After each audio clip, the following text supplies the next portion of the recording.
I want everybody from this moment on to recognize me as the scholar of boxing. Yeah, that's it, Tim. The ropes when he got hit there with the beautiful shot back at Tony.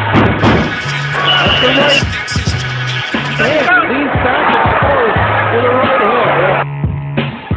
Most people don't know shit about boxing At all. Did you get what you were looking for?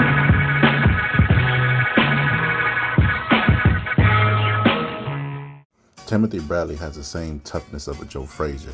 It don't matter how skilled you are, you're not just going to get in there and whoop on Tim Bradley.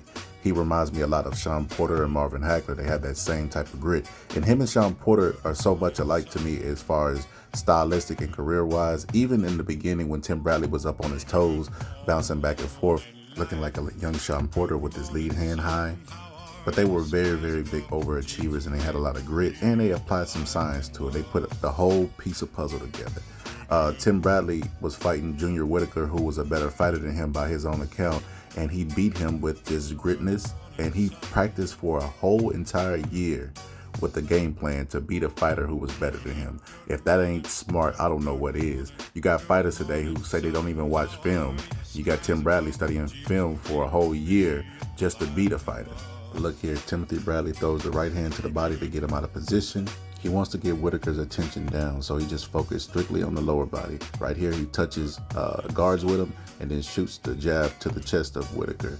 He wants to get Whitaker's focus straight down and get him out of position, or just get him used to a certain look. Oh, this punch is not that dangerous, just a shot to the body, and get him defensive, and then he's going to bring it over the top. If you notice here, he catches with his right hand, and then instead of countering up top, he shoots the jab to the body.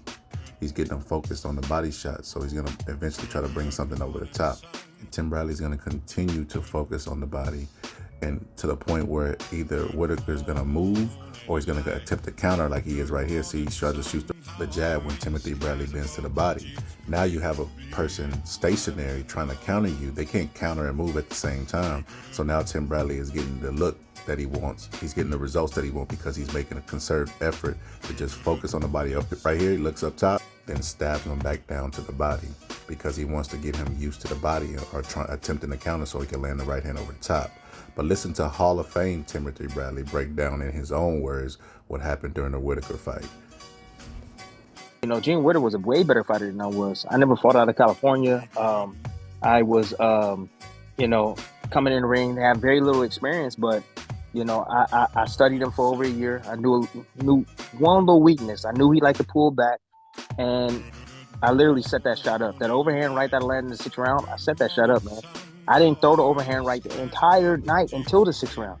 That was part of the game plan because I knew eventually he would stop respecting the low jab to the body, and I knew he would just try to move his back half, bend his back, head back like that, and I knew that overhand right was gonna be there, And when I turned it over, it landed, and then that's when the whole fight changed from there. But he was quick, he was strong, he had more experience than me.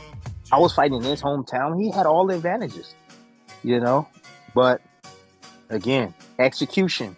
If you can execute your game plan B, if you're smart, if you're intelligent, have ring intelligence, that we call that boxing IQ, ring intelligence, you can win a lot of fights. Of course, you got to have some skill along with that. As you mentioned, the speed, the foot speed, the closing speed, the hand speed. You know what I'm saying?